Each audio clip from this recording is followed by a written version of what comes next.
médium. Aujourd'hui, vous avez de la chance, vous en avez 2 pour le prix d'un. Un monsieur et une dame. Donc Stéphane et Sonia. Voilà. Et c'est pas la première fois qu'ils viennent, mais on les aime beaucoup. Je veux vous dire une petite chose. On vous fait payer un droit d'entrée tout simplement parce que nous payons la salle. Et puis parce que certains conférenciers viennent de loin. Bon, Stéphane, c'est le cas. Sonia, non, c'est notre voisine, elle est de Beaucaire. Donc, n'hésitez pas d'ailleurs à prendre leur carte aussi. Hein, ça peut toujours servir. Mais il y en a voilà, qui viennent de loin, donc il faut les nourrir, il faut les loger. Ça coûte cher, tous ces gens. Il faut défrayer aussi le train, l'avion, le cheval, enfin voilà, tous leurs moyens de locomotion. Je plaisante, mais c'est pour vous expliquer pourquoi on vous demande tout simplement un droit d'entrée. On n'est pas subventionné, on va rester indépendant. Du coup, c'est pour ça qu'on vous demande ça, cette participation.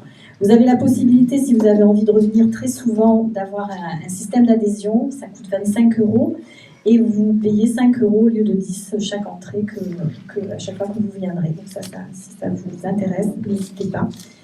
Et puis, une chose que je vais vous dire aussi, c'est que les conférenciers ont des frais, mais on ne les paye pas.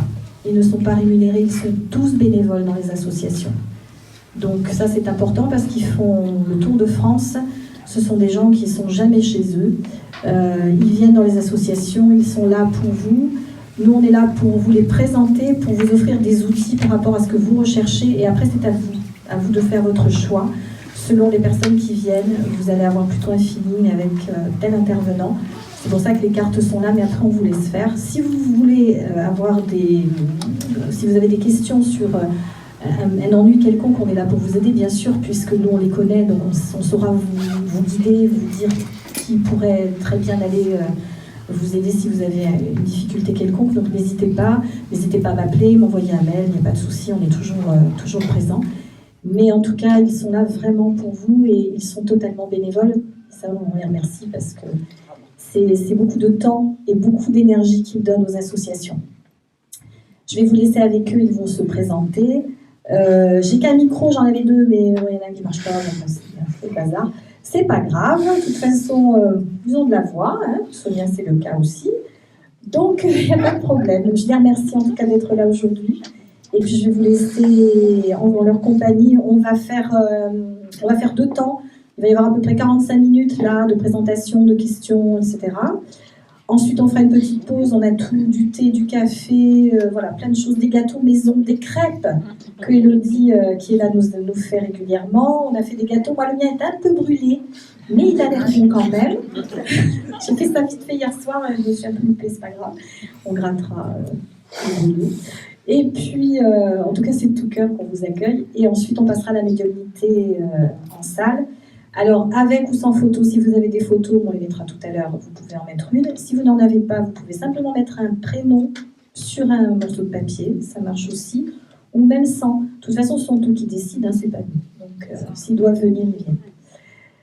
Allez, je vous laisse avec eux. Je vous demande d'éteindre ou de mettre sur vibreur ou je ne sais quoi vos téléphones portables pour éviter... Mode avion, c'est mieux. Mode avion, c'est bien, nous dit Jean-Paul, notre technicien. On va il est là, hein, à la régie Jean-Paul. À la caisse, vous aviez Christine et Nicole. Et puis au QR code, elle a eu du mal, là. Sylvie, elle est enrhumée, alors voilà. Il faut m'excuser. Ça, c'est l'équipe de l'Arche. Et je les remercie d'être là à chaque fois. Allez, je vous laisse en bonne compagnie. À tout à l'heure. Merci.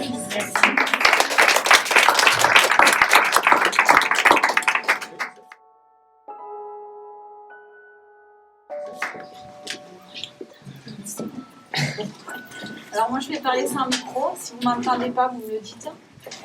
Donc, merci à l'association L'Arche parce que ça fait à peu près 1 an qu'on a du mal à faire des conférences. Donc moi, je suis ravie d'être là parce que je suis passionnée par ma mission de vie et je suis toujours contente de vous voir, de vous transmettre de beaux messages.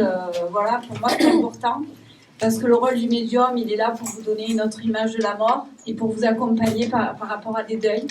Et voilà, j'ai pas choisi d'être médium, on est venu me dire que c'était ma mission, donc voilà. Donc merci beaucoup à Sylvie aussi de nous faire confiance, de nous faire venir, voilà.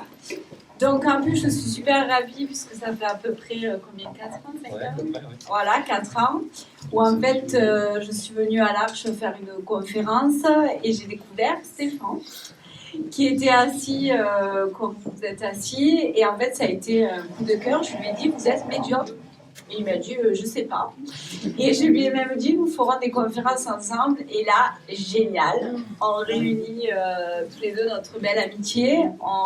C'est aussi génial de pouvoir s'entendre dans ce métier et d'être dans l'amour, et voilà, ça fait maintenant un petit moment qu'on se suit, on a évolué tous les deux de la même manière. Il n'y a pas de décalage entre nous. Et puis c'est bien d'avoir des médiums à Paris, des médiums aussi dans le sud, il y en a. Hein.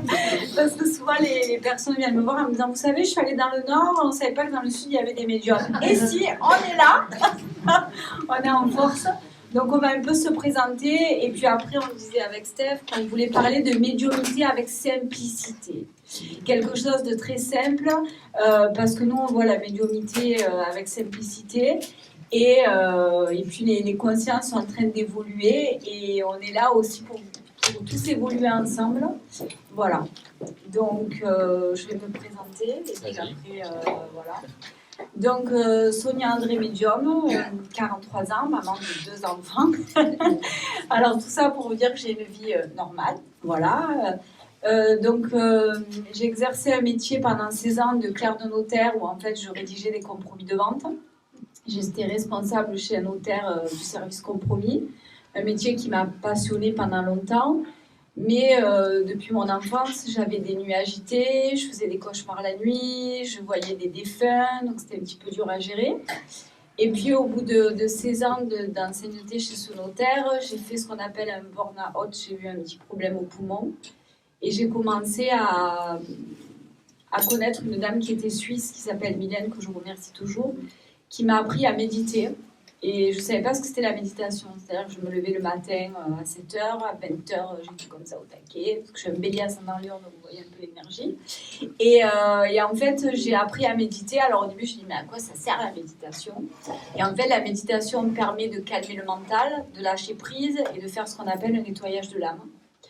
Et j'ai commencé petit à petit à sentir, à entendre des choses, à voir des choses. Et donc, premier cours de Zumba, où je vais faire la Zumba, j'ai ma prof de Zumba, et je la regarde, je lui dis, oh, je crois que vous avez votre maman qui est décédée d'un cancer. Et en fait, elle me dit, vous êtes médium? Je lui fais, non, non, je suis clerc de notaire, je ne suis pas médium du tout.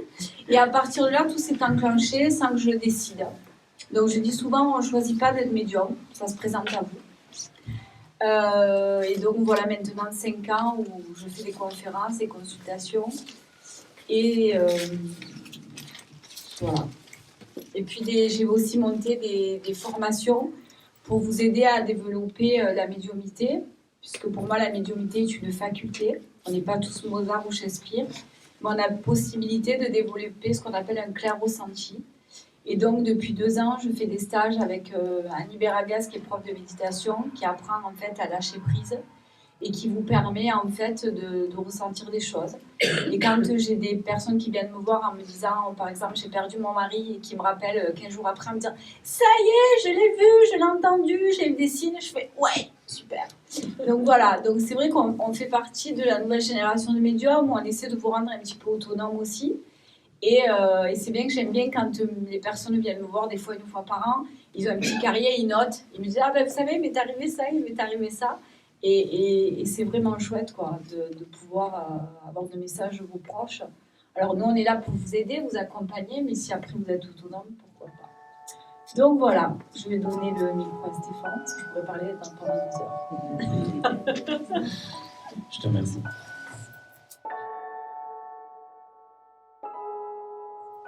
Eh bien, merci à toutes et à tous d'être venus nous voir aujourd'hui. Merci également à l'association et à Sylvie, ainsi que tous les intervenants. Entre autres Sonia aujourd'hui, merci. Merci à toi de me supporter. Alors, pour me présenter en quelques mots, ça m'est arrivé à l'âge de 14 ans, quand mon papa est décédé, donc suite à un choc émotionnel. Et j'ai commencé à tirer les cartes, tranquillement, à l'âge de 14-15 ans. Et puis jusqu'à à peu près 24 ans, où je suis allé sur Paris pour continuer mes études et avoir un vrai métier. Je me suis mis un vrai travail. Oui, moi aussi. Parce que je me suis dit, voyant, c'est bien beau, médium, mais ça ne nourrit pas. Enfin, c'est un peu compliqué quand on va faire un emprunt à la banque. Donc, et puis, c'était peut-être pas le moment non plus. Je me sentais pas légitime, peut-être, de faire ça. Jusqu'au moment où c'est revenu, alors pendant bien 10 ans, j'ai travaillé, et c'est revenu sous l'âge de 34-35 ans. Ah oui, pareil, et je suis bélier aussi. Voilà. Et c'est revenu par l'intermédiaire d'analyse. Donc je continue à faire de temps en temps les cartes, vraiment pour les connaissances.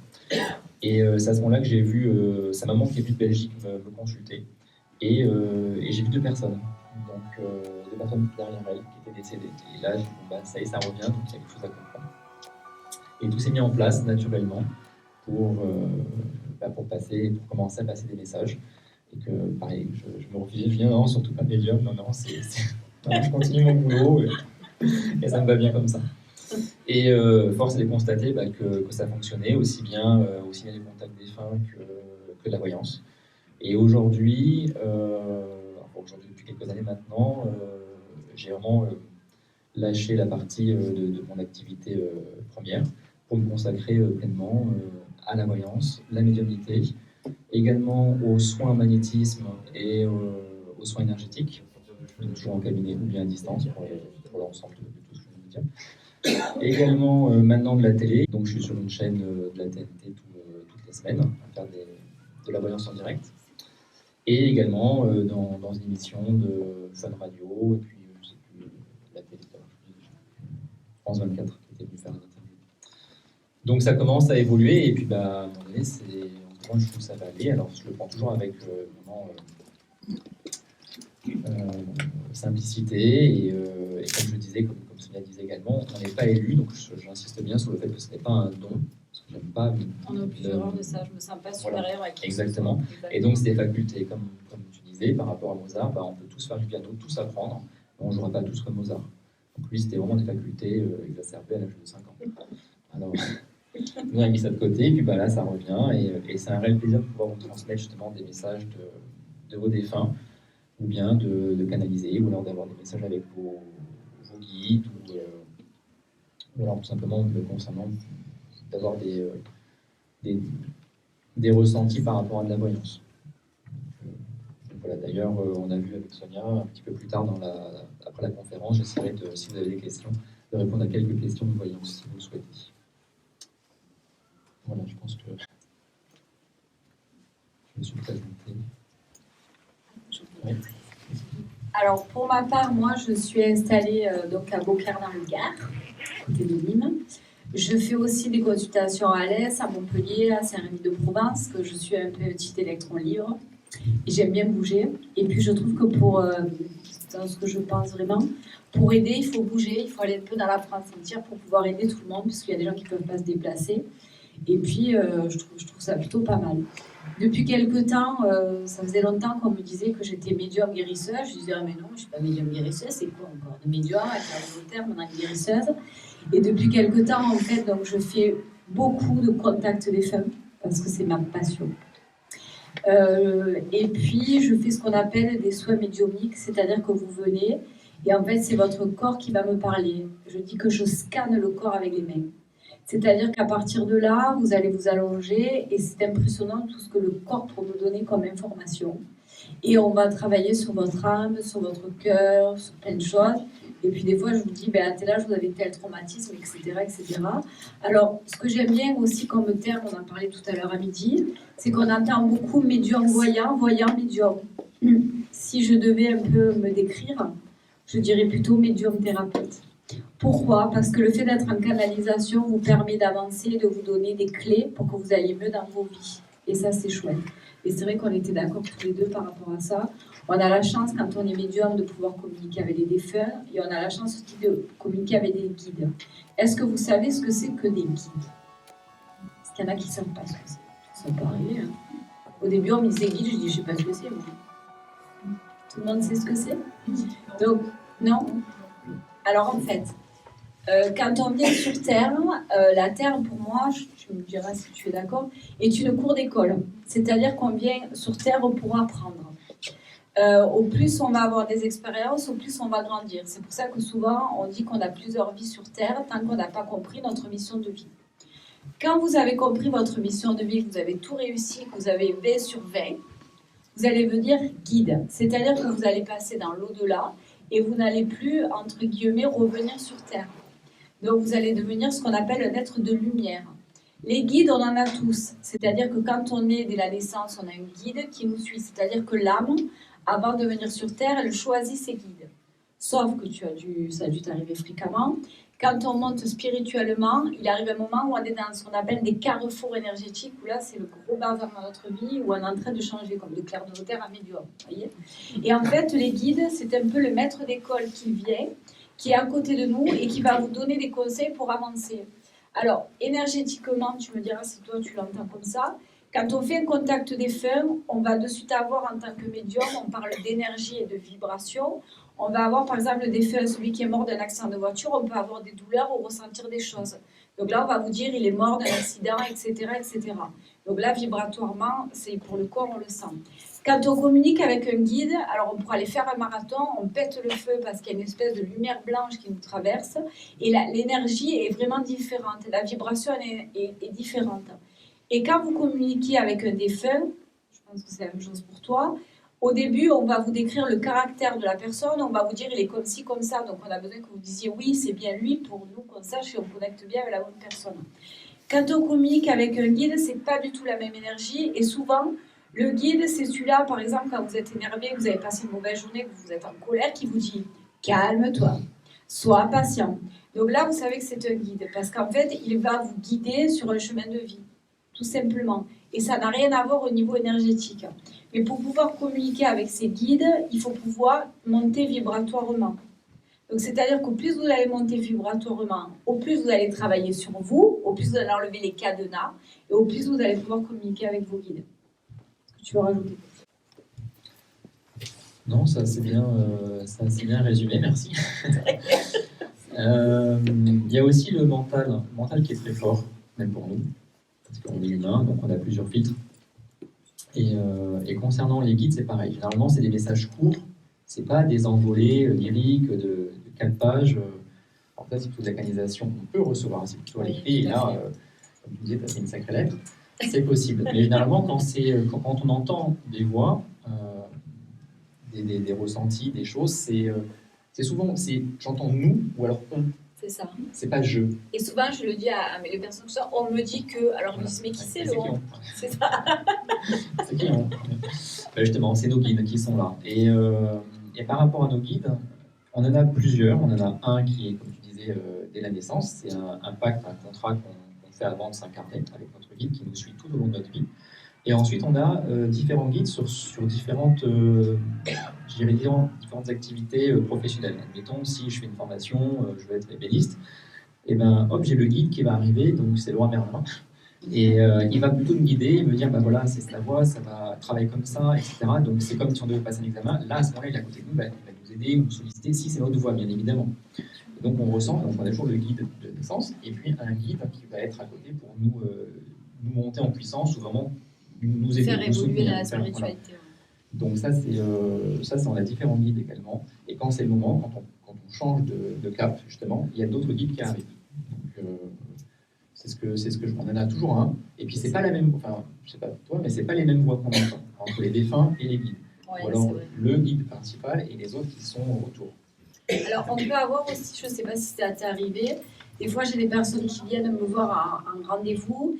Et ils me disent, je pense que mon grand-père ou ma grand-mère est devenu un guide. Alors moi, j'appelle ça les guides accompagnateurs. C'est-à-dire, pour ma propre expérience, j'ai perdu à l'âge de 10 ans mon oncle que j'aimais comme un père, qui a été quelqu'un de très proche pour moi. Et en fait, quand ma médiumnité a explosé, il était tout le temps avec moi. Quand je fais des stages, il est avec moi. En fait, il est devenu guide accompagnateur. C'est-à-dire qu'il m'aide par rapport à ma spiritualité. Souvent, il nous arrive aussi, quand on a eu les décès d'un proche, où les choses sont amplifiées. Les personnes viennent me voir en me disant j'ai perdu mon mari, tout est amplifié, mon ressenti est plus grand, il est plus fort. J'ai l'impression qu'il est là. Oui, vous pouvez avoir un défunt qui est un guide accompagnateur et qui va vous suivre jusqu'au bout pour vous aider. Et souvent, vous remarquerez qu'on évolue malheureusement spirituellement quand on a des épreuves dans la vie ou des décès. Vous le remarquez souvent. Voilà. C'est pour ça que des fois, j'ai des personnes qui me disent « je ne comprends pas, il m'arrive ça, il m'arrive ça ». Donc notre rôle aussi, nous, en tant que médium, ce que nous disent les guides et ce qu'on ressent beaucoup, c'est qu'on est là pour vous transmettre et pour vous ouvrir les portes, pour vous éveiller par rapport à tout ce que vous ressentez. Et surtout, ce qu'on disait, c'est se faire confiance. Donc voilà.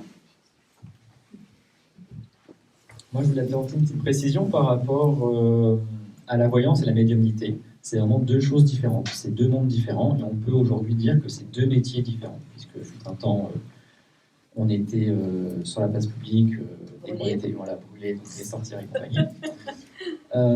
Maintenant, c'est chouette, c'est légalisé, donc il y a tout, il y a à boire et à manger, j'ai envie de dire. Vous allez trouver des bons et des moins bons. C'est un petit peu comme dans toutes les professions. Est-ce qu'on peut parler de bons et moins bons? Oui, parce qu'il y a forcément les charlatans, et ça on l'entend, mais oui. Ouais, moi je l'entends. Donc il y a des bons et des moins bons. Vous allez là où votre ressenti, faites-vous confiance quand vous avez besoin de consulter un voyant, quand c'est le moment. N'allez pas en consulter des dizaines, 5, 10 pour avoir un son de cloche, et puis bah, tiens, qu'est-ce qu'elle m'a dit, et puis lui, qu'est-ce qu'il va me dire, etc. Faites-vous confiance, 1 ou 2, ça suffit. Après, ça devient le bazar dans votre tête, et au final, vous êtes encore plus perdu qu'au début. Donc, c'est les conseils que je pourrais vous donner. Le deuxième, effectivement, bien évidemment qu'il y a des charlatans dans toutes les professions. C'est comme si on allait voir un banquier, comme un notaire, un avocat, que sais-je. Donc, c'est dans tous les métiers. Donc, on ne pourra rien y faire. Ensuite,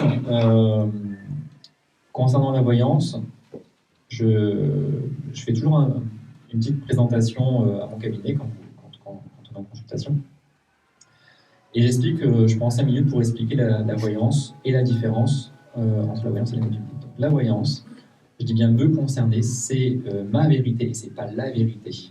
D'accord, ça c'est important aussi. Donc c'est ma vérité. Et je dirais qu'en consultation, en privé, c'est à peu près de l'ordre de 70% de taux de réussite me concernant. Dans les meilleurs des cas, ça peut être 80% de taux de réussite. Et au-delà, je n'ai pas où ça devient très rare. Donc c'est vraiment au cas par cas. Je dirais qu'il y a 10% d'erreurs lors de consultation, mais ça peut ressembler avec n'importe qui, c'est l'interprétation. Donc, le consultant ou la consultante va interpréter des choses, des mots ou des phrases qu'on n'a pas forcément dites. Donc, c'est tout de suite le mental, et ça va tout de suite enchaîner. Comme une dame disait, donc si je comprends, je ne vais pas avoir de travail. Alors, est-ce que je vous ai dit ça à un moment donné, dans les 5 premières minutes? Non. Donc, vous interprétez. Donc, c'est les 10% d'erreurs, déjà. On a 10% d'erreurs sur le fait que ce n'est pas une science exacte, déjà c'est une science, ce n'est pas une science exacte, et également je ne suis pas Dieu, donc ça tout le monde le sait. Et donc comme je suis humain, l'erreur est humaine et on peut se tromper, donc il faut le reconnaître, il faut rester humble dans la voyance. On n'est pas au-dessus. Les personnes sont le mot.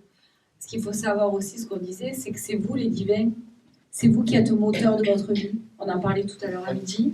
On a un exemple précis, une belle femme, un homme très charmant qui arrive. Je suis célibataire, je veux rencontrer quelqu'un. Ok. Vous faites quoi pour rencontrer quelqu'un? Rien. Ok. Vous restez chez vous? Ok. Vous rencontrez des gens? Non. Ok. Donc à partir de là, nous, on n'est pas vers l'enchanteur avec une baguette. Ah, le prince charmant, il va arriver, il va frapper à la porte. Non. Moi, je dis toujours pourquoi. Médium, thérapeute, vous êtes le divin. Qu'est-ce qui fait que vous êtes seul? Qu'est-ce qui fait que vous n'avez pas rencontré quelqu'un? Qu'est-ce qui fait que vous ne trouvez pas de boulot? Voilà. Moi, j'aime quand les personnes viennent à mon cabinet, je leur dis voilà, vous pouvez avoir telle ou telle clé pour avancer. Et avec Stéphane, on travaille pareil et on va vous pousser en vous disant allez, vous attaquez. Vous connaissez aussi la loi d'attraction, le secret, etc. Donc, je ne suis pas Dieu. et comme dit Sonia, voilà, moi je ne suis pas magicien non plus, donc je ne peux pas changer, intervenir dans le cours de votre vie.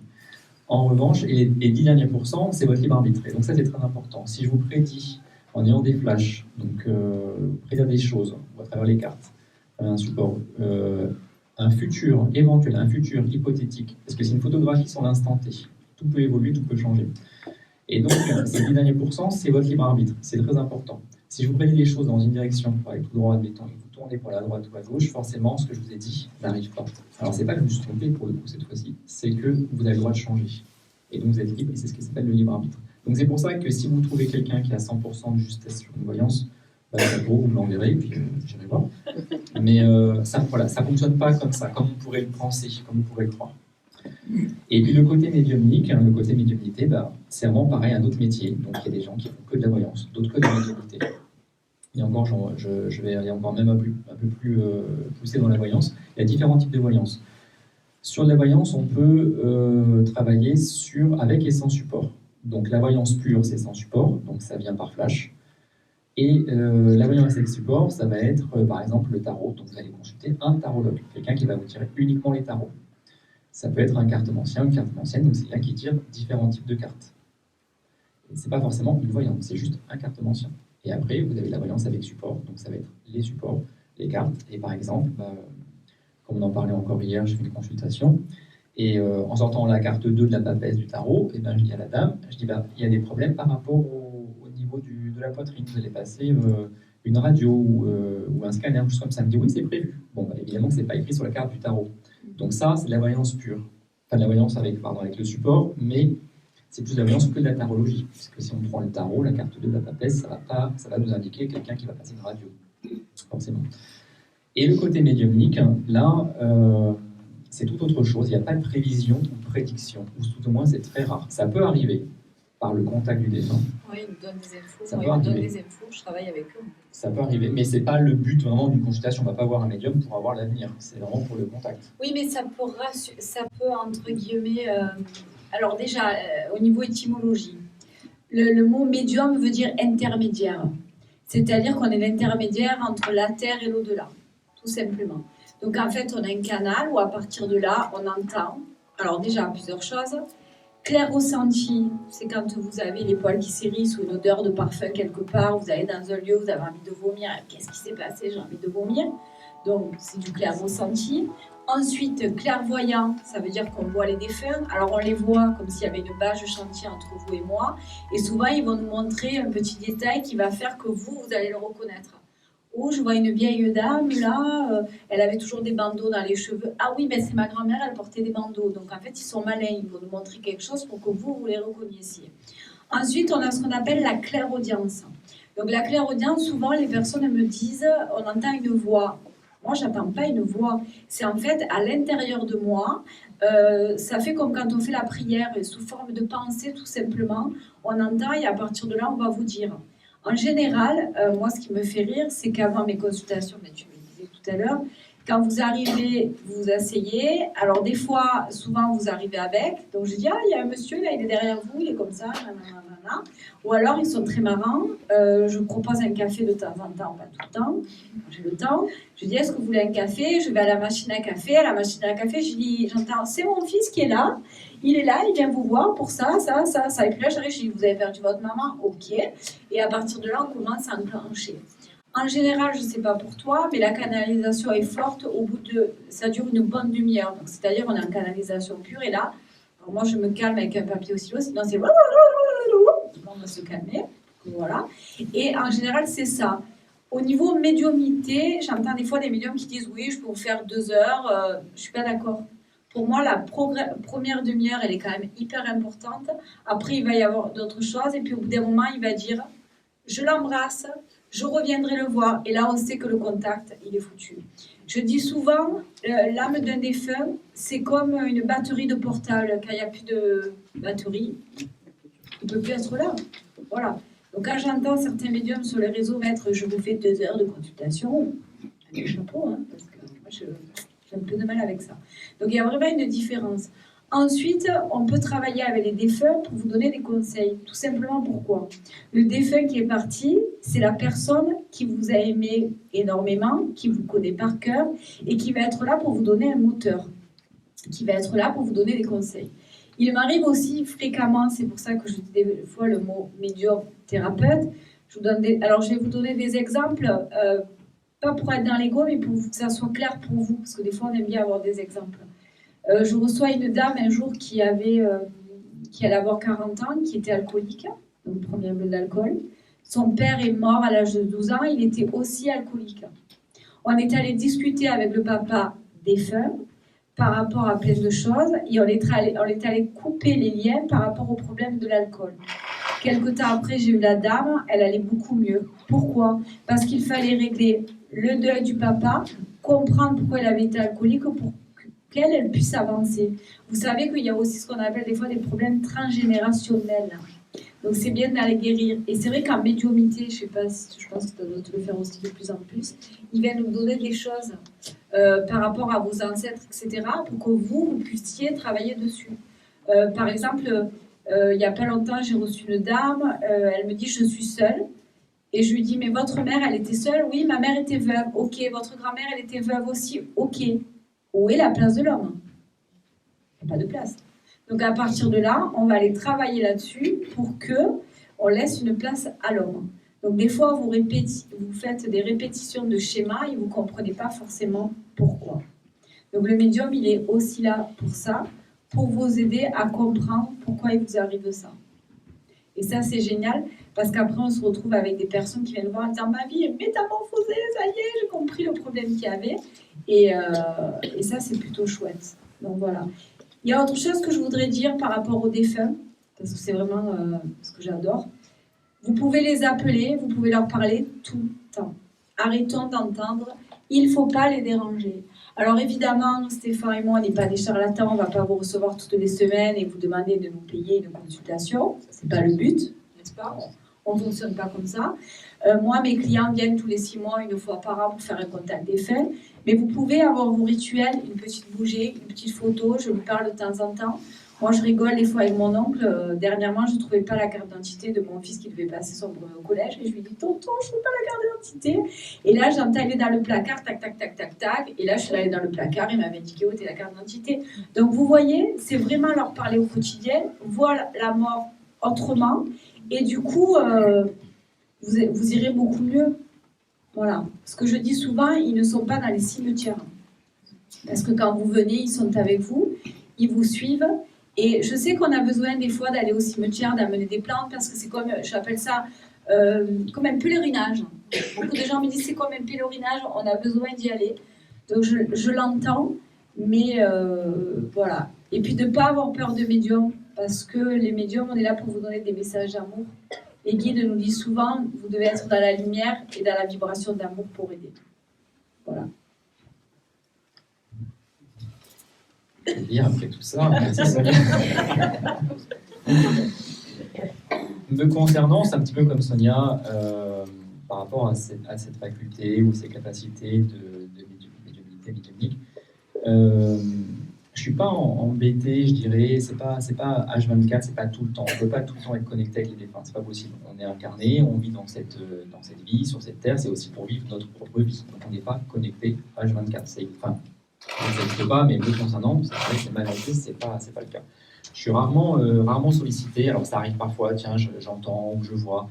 C'est quand je suis plutôt en basse fréquence, quand je suis vraiment détendu. Hop, je peux canaliser et avoir en étant à mon cabinet seul ou à la maison. Voyons, ça peut arriver. Mais ce que je précise également en cabinet, j'ai fait un petit dessin, je ne sais pas si vous allez voir.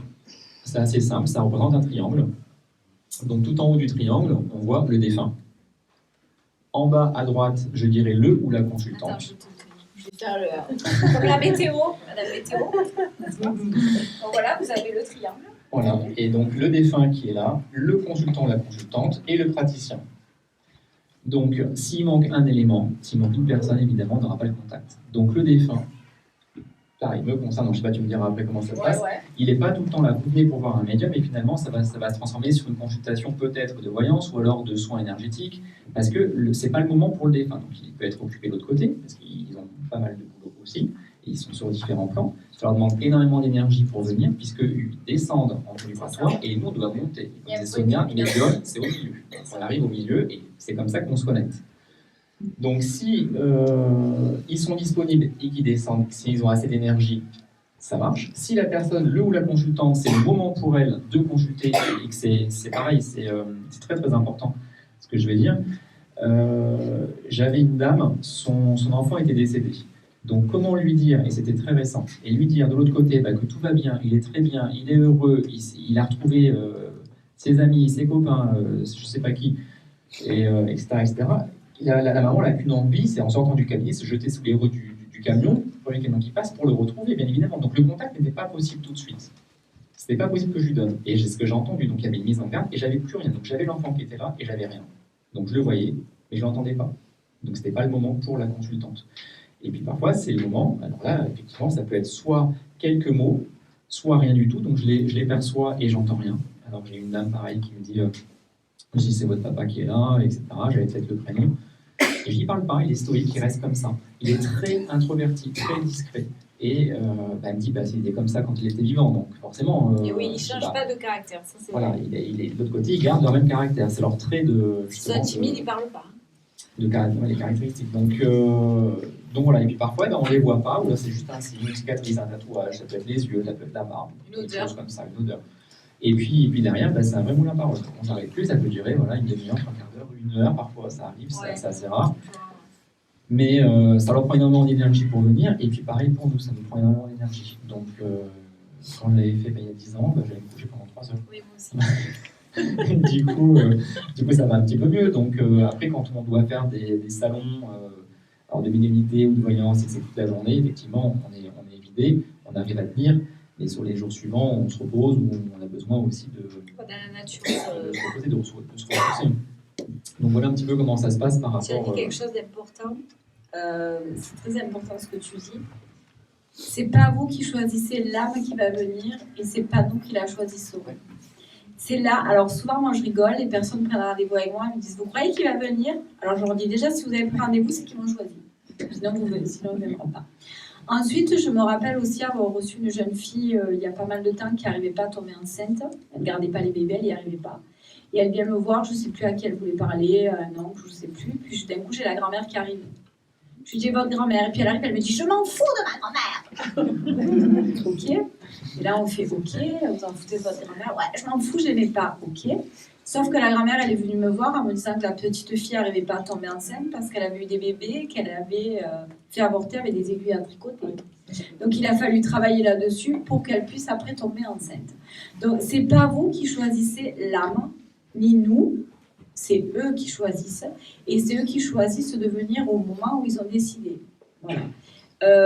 Ensuite, on arrive maintenant avec l'expérience à ne pas connecter tout le temps.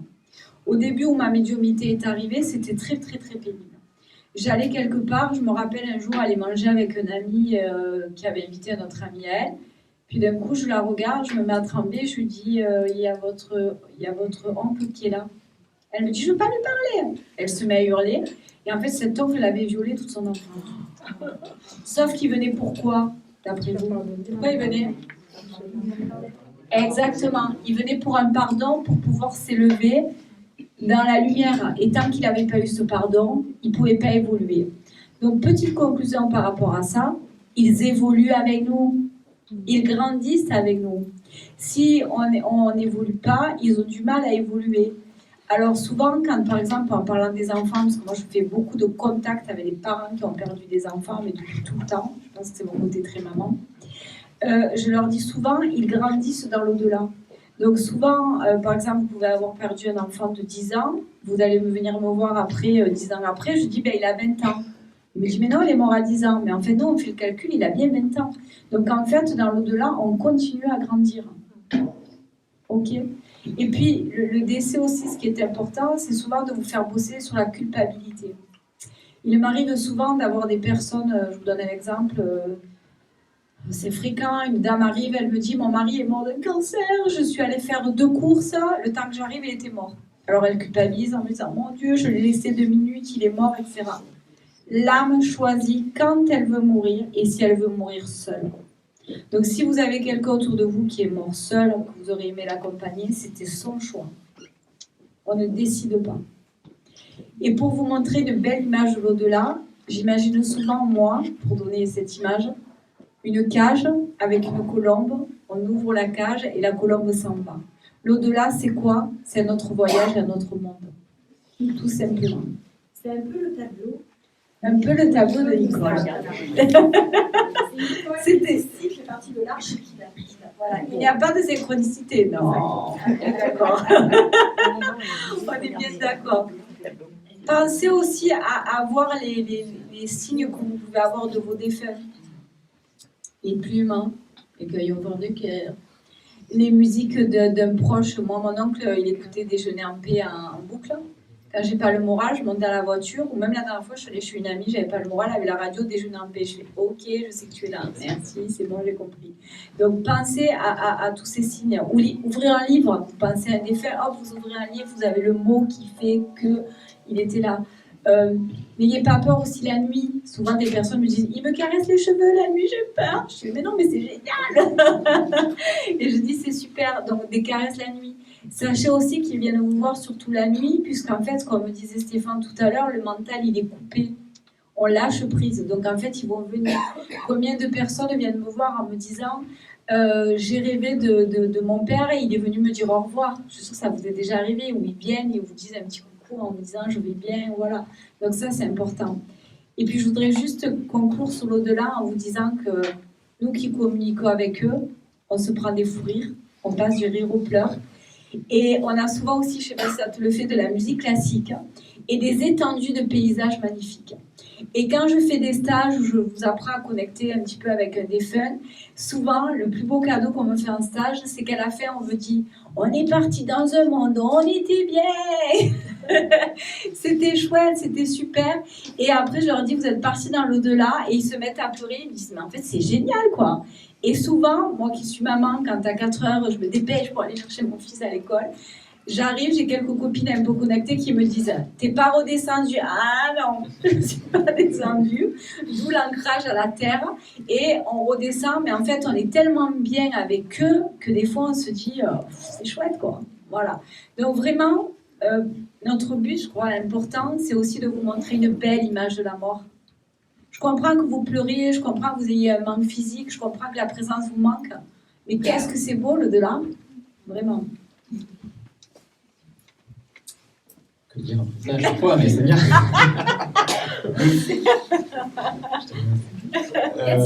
Non, mais c'est vrai, c'est tout à fait, oui, c'est tout à fait ça par rapport au. On va passer aux questions.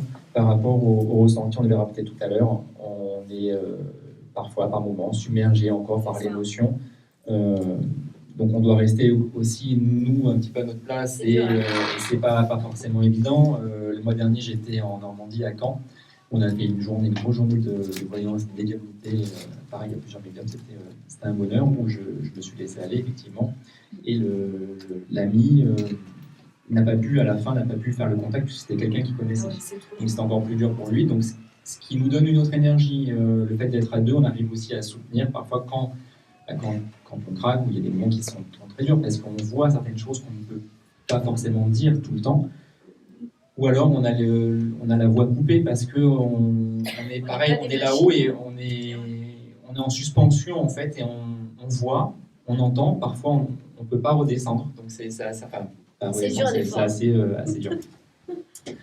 Donc par rapport à ça, c'est vrai qu'on a le fait d'être à deux, et puis parfois on perçoit certaines choses, on les comprend parce qu'on a nos propres vocabulaires, donc nos propres mots. Sur des noms, donc là-bas de l'autre côté, ils n'ont pas de voix, ils n'ont pas de corde vocale, donc c'est ça aussi qui est assez dur. Et donc, quand on a les prénoms qui sortent, ça peut être quelque chose qui ressemble à. Donc, il ne faut pas nous en vouloir si ce n'est pas le bon prénom exact, parce que des prénoms, il y en a des millions. Donc, En plus, moi, je dis souvent, en tout cas pour ma part, on en parlait encore à midi tous les deux, parce qu'on est un peu pareil tous les deux, on fait vraiment ça par amour, mais on a aussi des fois des problèmes de confiance en soi, d'estime, c'est normal, on est quand même des êtres humains. Au début, quand j'ai commencé ma médiumnité, je regardais les plus grands médiums. Oh, lui, il a sorti un détail, lui. Alors moi, je parle toujours de Rénal Roussel parce que c'est un médium qui m'a marqué, où il tapait la photo sur la table en disant « Oh !» Et ça, c'est quelque chose qui m'a marqué. Je me suis dit, mais ce type, il est impressionnant quand je me trouve en face de lui.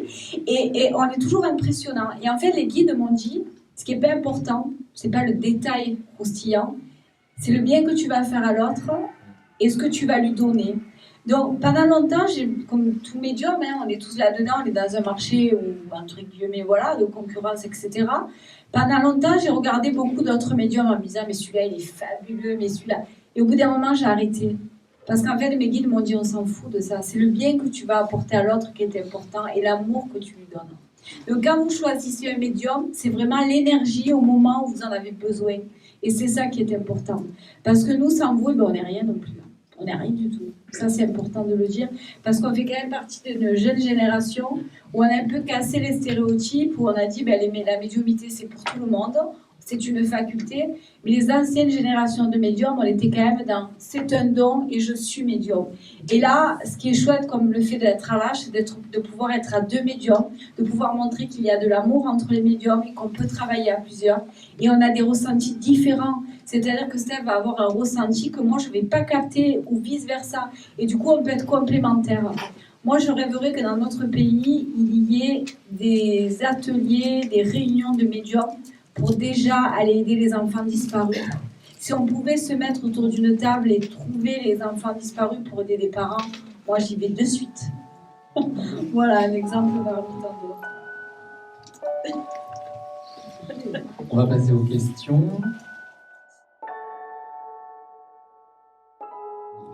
Avec plaisir, on pourrait y répondre. Si on a la réponse, bien évidemment. Oui, Je vais essayer de la formuler d'une façon adroite. Vous dites, par exemple, en parlant de cet enfant de 10 ans qui continue d'évoluer, donc il avait 20 ans. Et paradoxalement, ou alors je me trompe, mais c'est pour ça que je pose la question, il semblerait qu'une personne qui soit décédée âgée, malade, handicapée, quand elle se présente à vous, médium, elle est jeune, elle n'est plus malade, elle est handicapée. Exactement. Donc comment se fait le lien? Qu'est-ce qui se passe là? Alors, moi je pense que dans l'au-delà, on continue à apprendre et à évoluer. Donc un enfant va continuer à évoluer, à apprendre, donc il va grandir. Mais je pense, je suis d'accord avec vous, qu'il a peut-être le choix de grandir ou pas grandir. Parce que là, quand vous me parlez, c'est ce qu'on me dit. Par contre, c'est vrai que quand on fait du contact défunt de personnes âgées ou de gens qui ont été malades avec des souffrances, souvent, ou même des personnes handicapées, ils sont en fauteuil roulant avant de partir et quand ils viennent me voir, ils me disent « ça y est, je cours, j'ai retrouvé mes jambes ».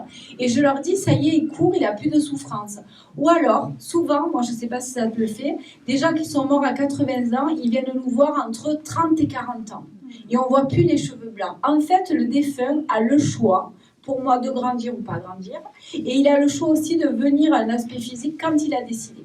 C'est-à-dire, c'est à 30 ans, à 40 ans, moi je trouve ça super, j'ai 40 ans en tant que femme, on a dépassé beaucoup de complexes. Et je pense que c'est bien de pouvoir venir à un moment de sa vie où on se sentit bien. Et ça, c'est génial dans l'au-delà. C'est vrai que quand je fais des contacts défunts, excusez-moi, je vois rarement de vieux ou de vieilles. C'est chouette quand même. On ne vieillit pas. Voilà. On rajeunit. Donc en fait, c'est ça. Est-ce que j'ai répondu à votre question? Super. Est-ce qu'il y a d'autres questions? Oui. Oui, je voulais vous demander, est-ce que je vais rester dans la maison où j'habite actuellement?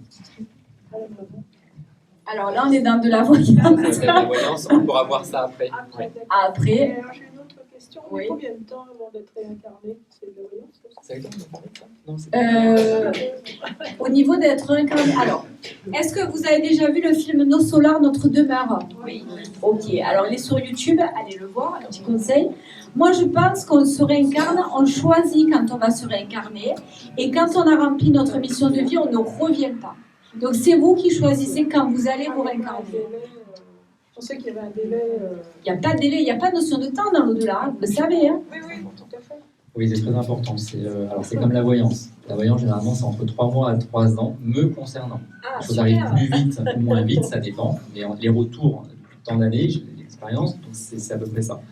Maintenant, pour répondre à la question, sur la réincarnation, j'ai eu plusieurs cas de personnes qui me disent « non, j'attends, parce que de l'autre côté, je ne suis pas prêt ». Donc, il n'y a pas de notion de temps, effectivement, il n'y a pas d'espace, il n'y a pas de distance, il n'y a pas de temps. En revanche, souvent, quand c'est une personne qui est partie, attend généralement de l'autre côté pour continuer à travailler, pour évoluer sur différents plans, et elle attend tous ses amis ou les personnes qu'elle a rencontrées ou sa famille. Donc quand tout le monde est arrivé, là à ce moment-là, elle est prête pour redescendre, pour repartir. C'est ce que j'ai eu comme information. Et d'ordre général, c'est à peu près un siècle, donc une centaine d'années, à peu près. Il n'y a pas de notion de Ça, à peu près ça, c'est ce que j'avais eu. Mais voilà, ça peut très bien être 400 ans comme 30 ans. Il y a une histoire sur un enfant de, je crois, 3-4 ans qui était réincarné en Angleterre.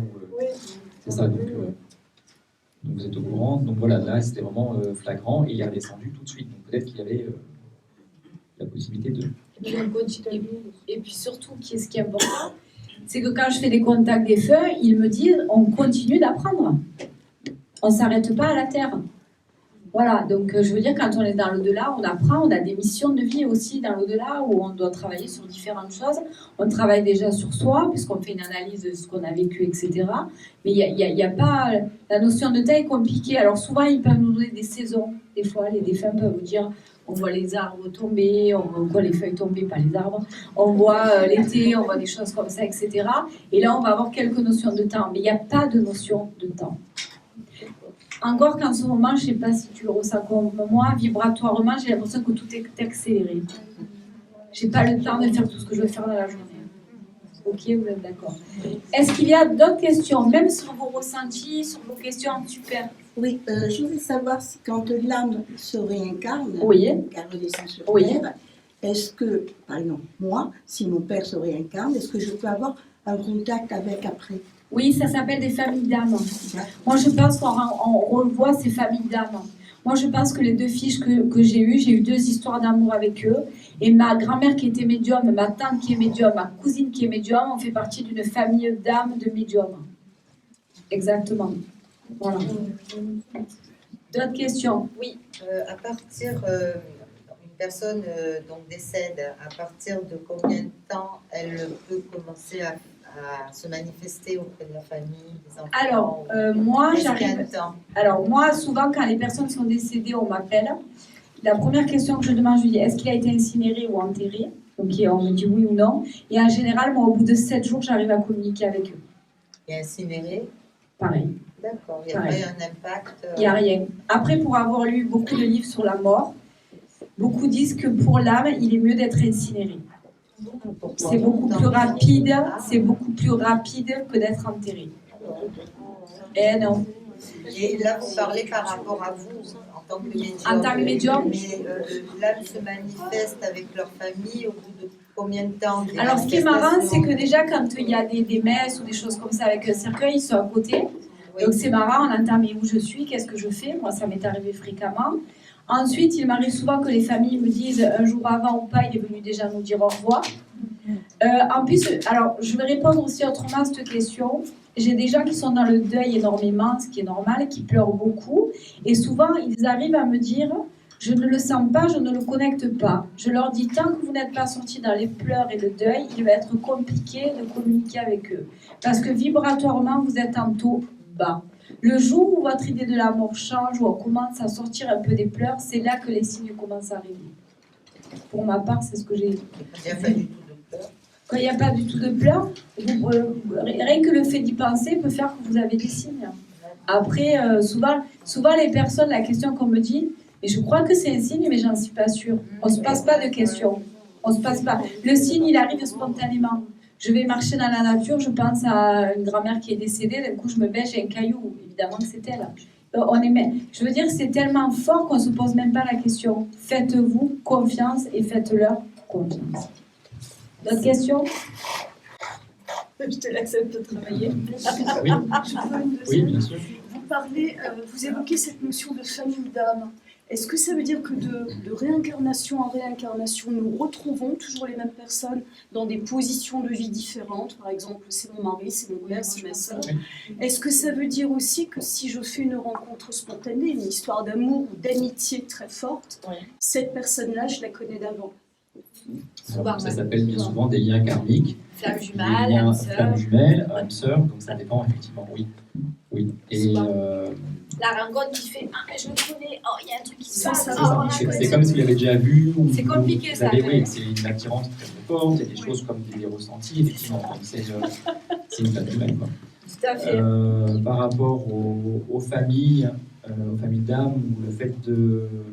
On peut très bien revivre quelque chose, et vous êtes, par exemple, la fille, et non plus la mère de votre fille. Donc les rôles s'inversent. Ou vous êtes dans la peau d'un homme plutôt que dans la peau d'une femme. C'est ça aussi. Hein. On vient clôturer un schéma aussi souvent. Mais toujours dans la même famille. Principalement. Principalement. Ouais, C'est un schéma qui nous Principalement. suit. Ouais. D'accord. Et en fait, il y a des choses à chaque fois à travailler. Donc s'il y a eu effectivement de l'alcool, d'avoir été frappé, ou des choses comme ça, c'est qu'on remet ça en route dans un autre schéma pour comprendre, soit accepter, soit pardonner. Il y a un rôle, hein, on ne revient pas pour le plaisir, il y a toujours quelque chose à faire, effectivement, aussi bien là-haut qu'ici. Il y avait une autre question au fond, je crois. Oui. Bonjour à vous. Bonjour. Oui, ma question était par rapport à une personne. Alors, parce que tout à l'heure, vous disiez que la personne, son âme, choisit de partir quand elle a envie. Oui, elle le sait avant de revenir sur Terre. Voilà. Mais par rapport à une personne donc, qui était malade et hospitalisée, et là, les soignants vous disent c'est irréversible, on ne peut plus rien pour elle. Elle souffre terriblement. Est-ce que vous êtes d'accord pour qu'on la fasse partir? Est-ce que là, dans ce cas-là, son âme, elle part quand même? C'était programmé. Hein. J'ai envie de dire c'était programmé. Hein. On savait déjà qu'elle allait mourir comme ça. Hein. Oui, tout simplement. C'est comme les suicides. Hein. Les suicides, souvent, les personnes me disent il est suicidé. Alors moi, j'ai toujours la notion de ce qu'on m'avait expliqué. C'est par exemple quelqu'un qui se suicide à l'âge de 20 ans. Il devait mourir à 40 ans. Il va revenir après. Il va remourir à 20 ans parce qu'il devait faire ses 40 ans. Voilà, tout simplement. Le problème, par contre, ce que j'expliquais tout à l'heure, je fais moins des beaux dessins. Ce que j'explique en stage, ce qu'on m'a montré, moi, c'est ma pyramide un peu de l'au-delà. Alors, ouais.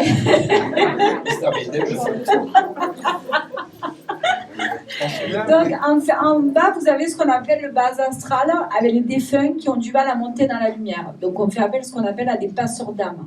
Donc, passeurs d'âme, ce sont quoi? Des médiums qui vont les aider à monter dans la lumière. Pourquoi? Parce que ça peut être un suicide ou ça peut être un accident. Ça m'est arrivé d'aider des gens qui ont eu des accidents brutaux, ils n'ont pas eu le temps de voir la lumière. Donc, on va les aider. C'est aussi ce qu'on voit quand on est hypersensible et connecté, les cauchemars la nuit où on voit des trucs qu'on hurle quand on est enfant. Si vous êtes hypersensible, vous avez ça dû vous arriver plein de fois et c'est terrible et c'est compliqué. Ensuite, on a ce qu'on appelle les défunts dans la lumière. Ceux qui sont allés directement dans la lumière, où ils ont vu la porte, ils sont partis directement. Ensuite, nous avons au niveau vibratoire les guides. Donc là, on monte de vibrations. Après, nous avons ce qu'on appelle les anges. Après, nous avons les archanges. Et après, nous avons les maîtres ascensionnés, Bouddha, Jésus, etc., etc. Donc voilà. Donc ça, si vous voyez, pour moi, c'est la hiérarchie de l'au-delà. Comme on a une hiérarchie politique, on a une hiérarchie de l'au-delà. Et au plus vous allez monter vibratoirement, au plus vous allez travailler sur vous et au plus vous allez taper haut. Tout simplement.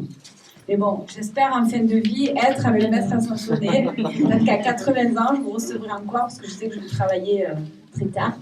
J'espère pour vous aider un max. Je pense que d'une vie, j'en aurais passé. Donc, les maîtres ascensionnés, donc on évolue comme ça, tout simplement.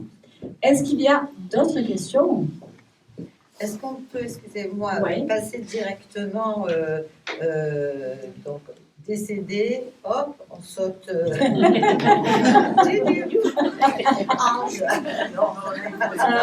Il y a vraiment cette ça me paraît difficile. Non, il y a vraiment cette il faut d'abord être guide, pour moi, oui. pour après pouvoir, voilà. Après, si vous avez eu 20 sur 20, vous avez fait tout ce qu'il fallait dans vos missions de vie, moi, franchement, j'espère devenir guide et puis revenir. Hein. Puis revenir sur Terre, ne plus avoir de souffrance physique, etc. Et venir vous guider, être derrière moi en disant attention. Bon, ceci dit, pour votre comparaison avec les politiques, je pense qu'ils sont plus sympas et plus humains que l'ouvrier. Voilà, tout à fait. Une question, oui. Quel est l'impact d'un suicide sur la montée de l'âme? Alors, pour avoir eu des personnes suicidées en contact des fins, ils mettent quand même plus de temps à monter dans la lumière, ce que j'ai remarqué. Mais par contre, je ne suis pas comme dans certaines religions, excusez-moi, sans citer de nom, où le suicide, on ne peut pas faire de messe, on ne peut pas faire tout ça. Je ne suis pas du tout d'accord.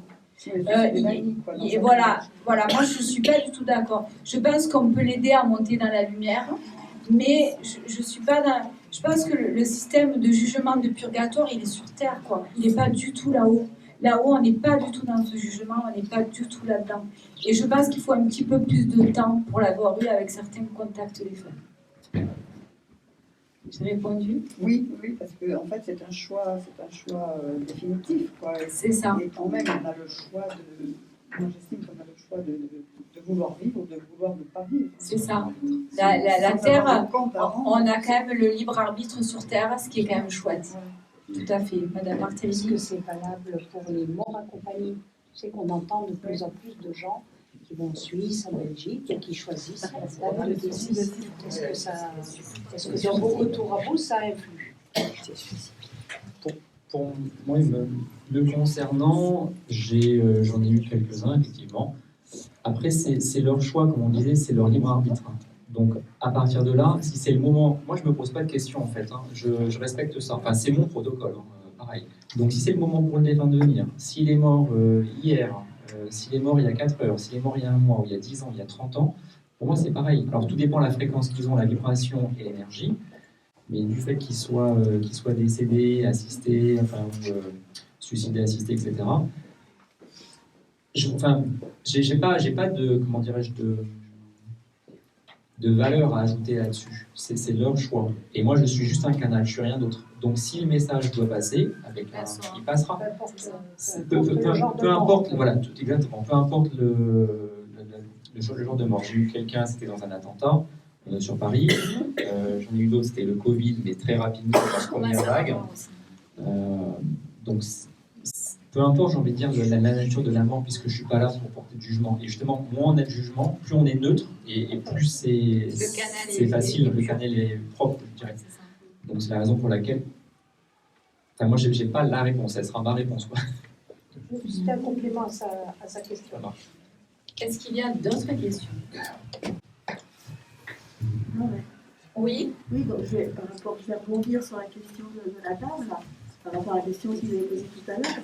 Quand on décide, les soignants décident à la place de la personne elle-même en disant que c'est irrémédiable de l'aider à mourir, voilà. Est-ce que son âme part pareil? Oui, oui.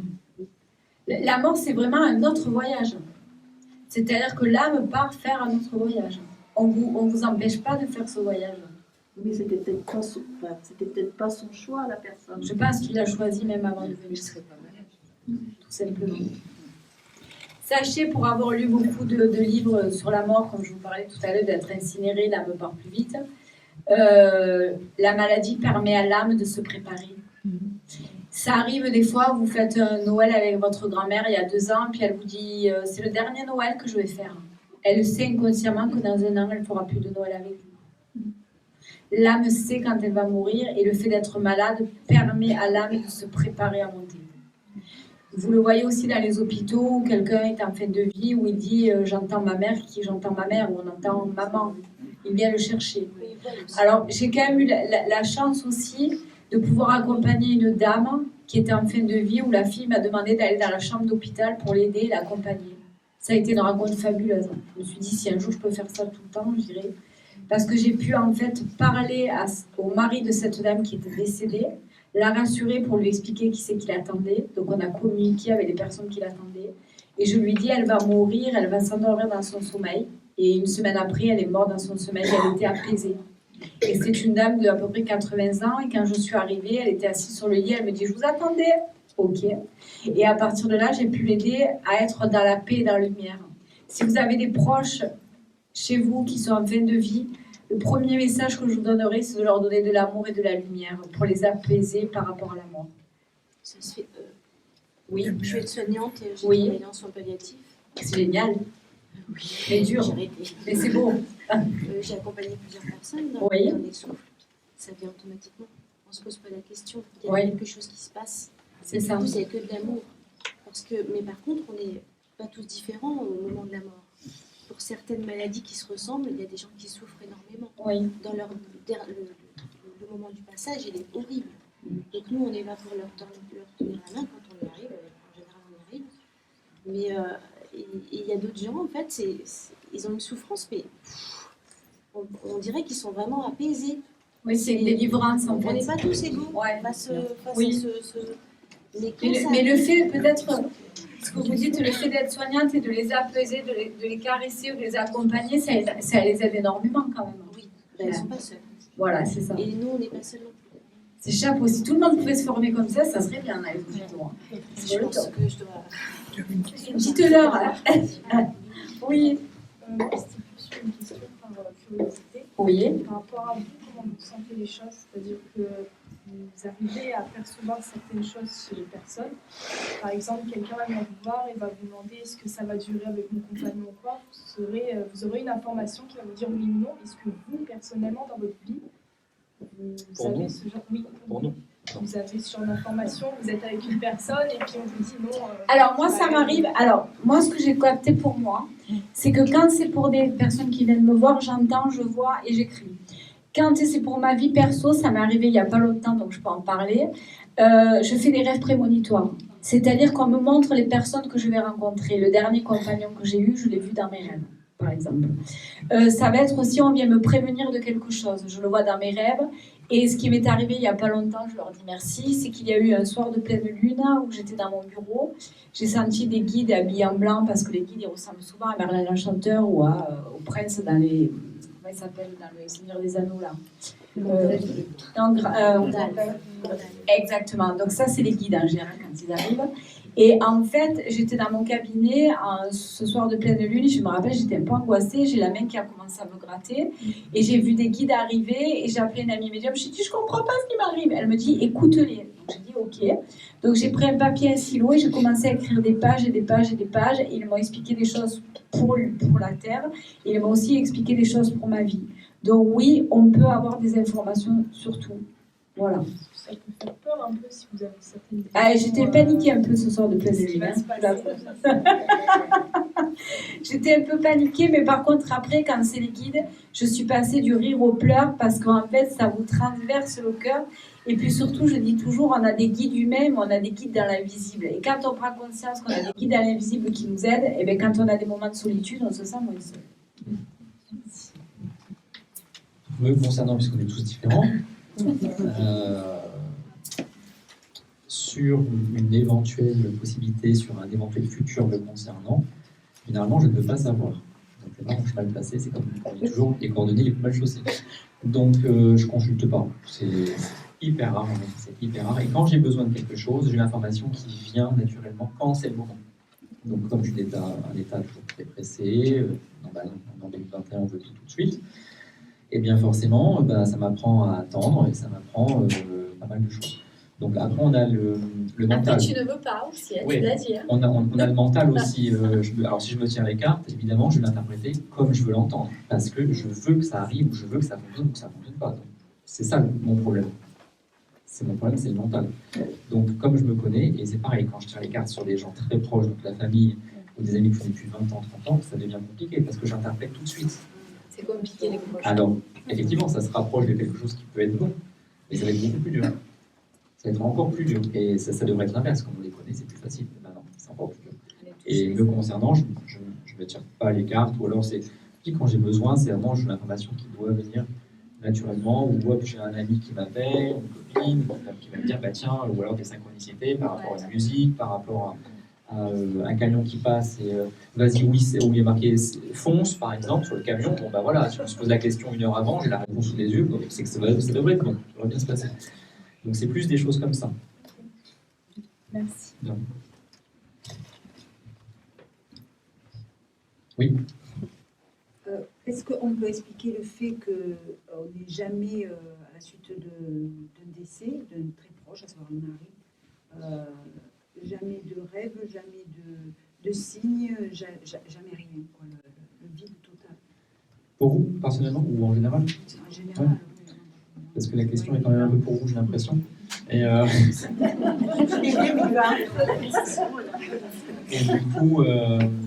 du coup, je dirais que c'est tout simplement pas le moment.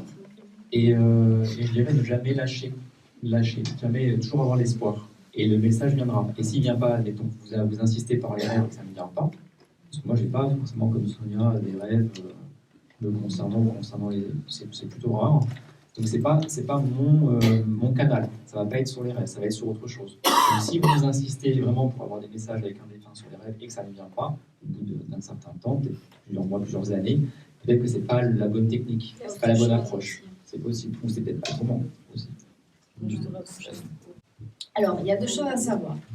Déjà, on n'est pas des machines, on appuie sur un bouton, clac, on a un message. Ça, impossible. Deuxièmement, il y a un problème aussi de foi spirituelle. Il m'est arrivé il y a longtemps d'avoir une dame qui avait perdu son fils, qui ne croyait plus en rien, qui ne croyait plus en rien du tout, qui avait l'image de la mort, il n'y a plus rien, etc. C'était la cata.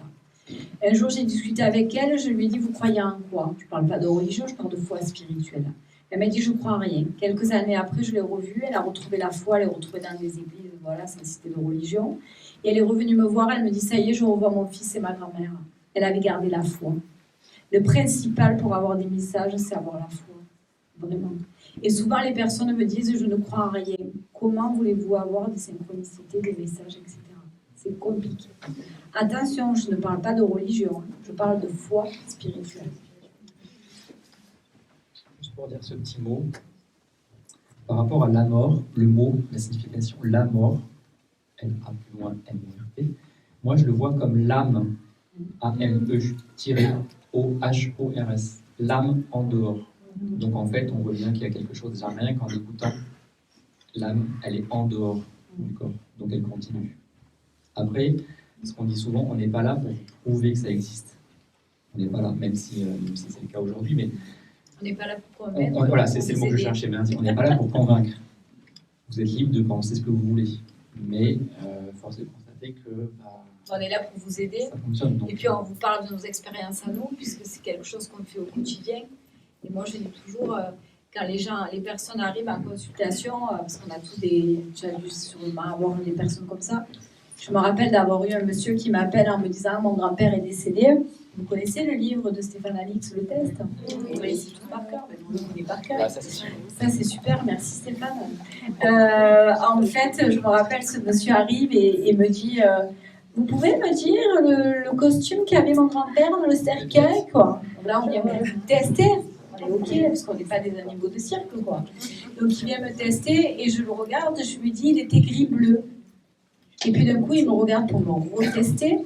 Il me dit pourquoi il n'est pas noir. Et là, j'ai dû prendre le visage du grand-père, je me suis retournée, j'ai dit et détestez le noir. Et là, il m'a dit non, mais c'est bon. Alors, j'ai dit arrêtez de me tester. On est là pour un partage, on est là pour travailler à deux, on n'est pas là pour tester. J'ai eu aussi des clients qui arrivent, les bras fermés, comme ça, qui attendent. Vous n'avez rien à me dire. Voilà, c'est ça. Donc à partir de là, je vais donner des messages. Et si la personne me dit non, je dis écoutez, merci, au revoir, voilà, vous ne payez pas.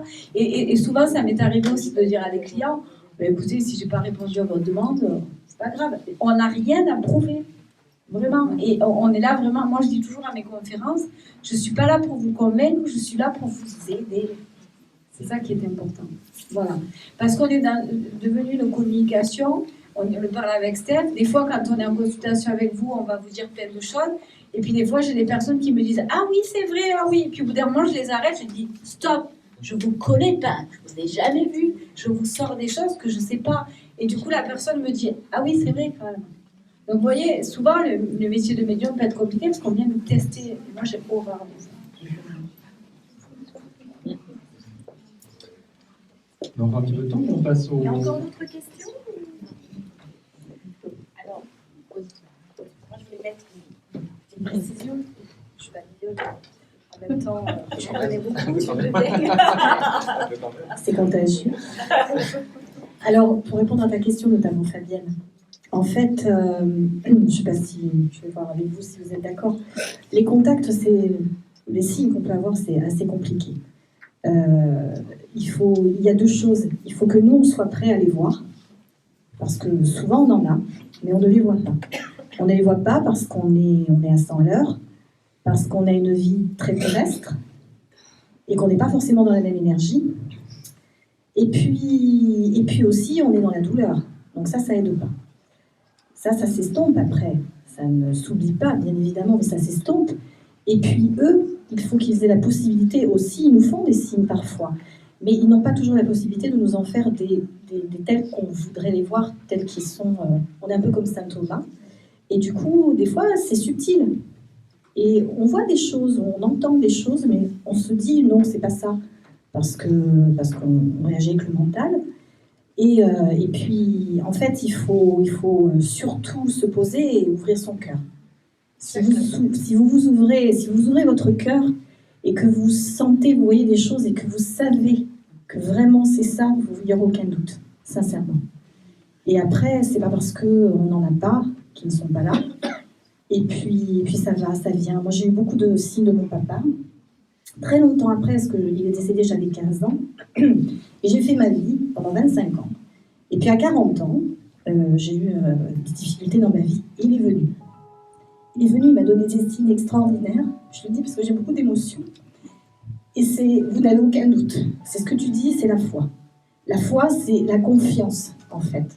Que l'on a cette petite voix qu'on a au fond de nous et qui nous dit c'est ça et c'est vrai. Et ça, à un moment donné, on l'aura tous si on lâche prise et que Le chakra du cœur. exactement, et qu'on ouvre le chakra du cœur, c'est le plus important. Et le plus important, je dirais même pas forcément avec eux, mais dans toutes nos relations, c'est de ne jamais fermer ce chakra du cœur.